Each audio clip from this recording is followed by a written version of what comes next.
Joining us now, John Kirby, retired U.S. Navy Rear Admiral and former White House National Security Communications Advisor. Okay, what does it signal that the American people in a national address about war were not given any clarity about where things stand with our NATO allies, or even if we plan to stay as a part of NATO? Well, I think I can tell you that a lot of people in Europe were relieved to hear that they weren't mentioned by name in terms of as the alliance in that speech last night. And quite frankly, Chris, so was I. I think, honestly, although the president didn't offer a lot of details in terms of where things are going or what the strategy and the ends really are here, I don't think mentioning NATO was really an important part, a component of that particular speech. If it wasn't designed to explain how things are going on the ground and why we conducted these operations, there was no need really to mention the alliance by name. So I was glad that it wasn't mentioned, and I know a lot of other folks were too. But it certainly Can I just clarify? So if you feel relief and the NATO allies feel relief, do they think it's because this reporting about how behind closed doors he was reiterating his grievances with NATO, who says we're never going, that he has softened somehow in his threats?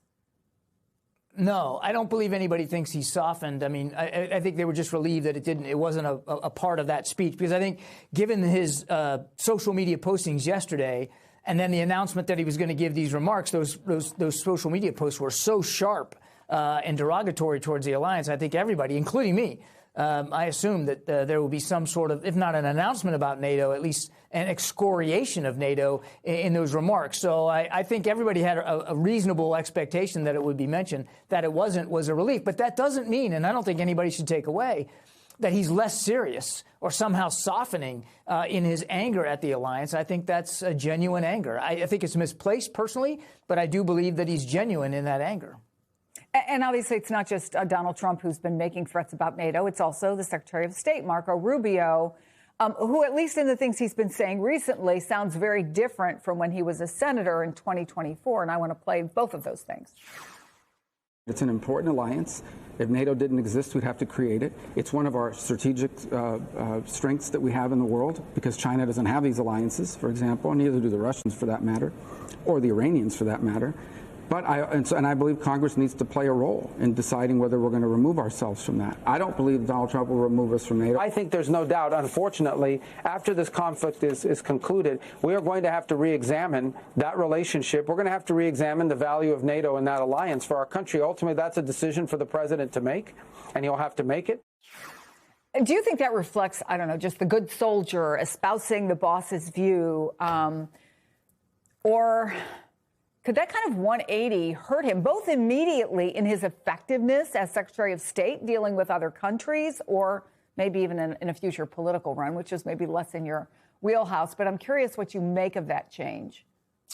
I think, I mean, the first thing is that obviously he's the Secretary of State now. He's in the executive branch. He works for the Commander-in-Chief, so he has to reflect the policies and the perspectives and the foreign policy views of the president, and that's what he was doing. However, if you listen to what he said yesterday, it is not quite as severe as what President Trump said. He said we might have to re-examine, or we will have to re-examine the relationship. That is, to me, a softer tone than what the president was taking. It's in line. I don't think he's off the playbook there, but he certainly is softening his tone towards NATO. I think for two reasons. One, because of what he has said in the past in his public record, true. But I think it's also because what Marco Rubio believes. I think he wasn't just spouting nonsense when he said earlier that he thought that NATO was a critical alliance and we'd have to create one if it didn't already exist. I think he believes in the power of NATO, but he's trying to kind of stitch that ground between what he really believes and what he has said in the past and what the president, where the president's anger is right now. Well, in the president's anger, his frustration with NATO, which, as you well know, started from the very first time that he was, and before the first time he was elected president. The UK gathered 35 countries to meet virtually today. They were talking about ways to get traffic moving again through the Strait of Hormuz. Important to note, the U.S. is not among them. Are they setting themselves up for a NATO, an alliance that does not include the United States? And if that is the case, is that an irretrievable change? Boy, it's hard for me to even comprehend a NATO without the United States in it, without United States leadership. And frankly, nor should we want to look at a NATO that doesn't have the United States as part of it and a leader in it. I mean, it is not just some burden-sharing club here. When the United States, yes, we contribute more, and yes, than others, and the Europeans ought to do more. Clearly, even President Obama believed that.